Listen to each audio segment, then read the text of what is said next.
તારીખ 27મીએ જે એક બાળકી સાથે દુષ્કર્મની ઘટના બનેલી હતી, જે અનુસંધાને એસઆઈટીની ટીમ ડીવાયએસપી દવે સાહેબના માર્ગદર્શને તપાસ કરી રહી છે. એ એસઆઈટીની ટીમ દ્વારા ગઈકાલથી આજ સુધીમાં જે આરોપી છે એ આરોપીને સાથે રાખીને બનાવવાળી જગ્યાનું રિકન્સ્ટ્રક્શન પંચનામું કરવામાં આવ્યું છે. સ્પેશિયલ ઇન્વેસ્ટિગેશન ટીમે ફોરેન્સિક ટીમની હાજરીમાં, નિષ્ણાતોની હાજરીમાં ગુનાવાળી જગ્યાનું પંચનામું પણ કર્યું છે.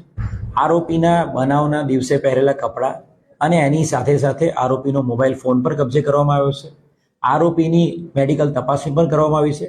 આરોપીની મેડિકલ તપાસણીના આધારે એનો મેડિકલ ડિટેલ રિપોર્ટ માંગી લેવામાં આવ્યો છે. સાથે સાથે આરોપીના મોબાઈલને પણ મોબાઈલ ફોરેન્સિક ટીમ એફએસએલમાં મોકલીને એના મોબાઈલમાં કયા પ્રકારના ડેટા અને કયા પ્રકારની માનસિકતા એ ધરાવે છે અને કયા પ્રકારની વેબસાઇટ એ જોઈ રહ્યો હતો એ બાબતે પણ ડિટેલ્ડ ઇન્વેસ્ટિગેશન રિપોર્ટ એફએસએલ પાસેથી લેવામાં આવશે.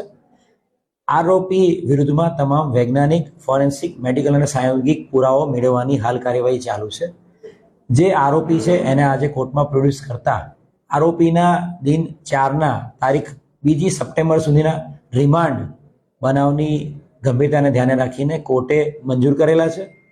દીકરીની વાત કરીએ તો દીકરીને હોસ્પિટલમાંથી હેમખેમ રીતે ડિસ્ચાર્જ આપી દેવામાં આવ્યો છે.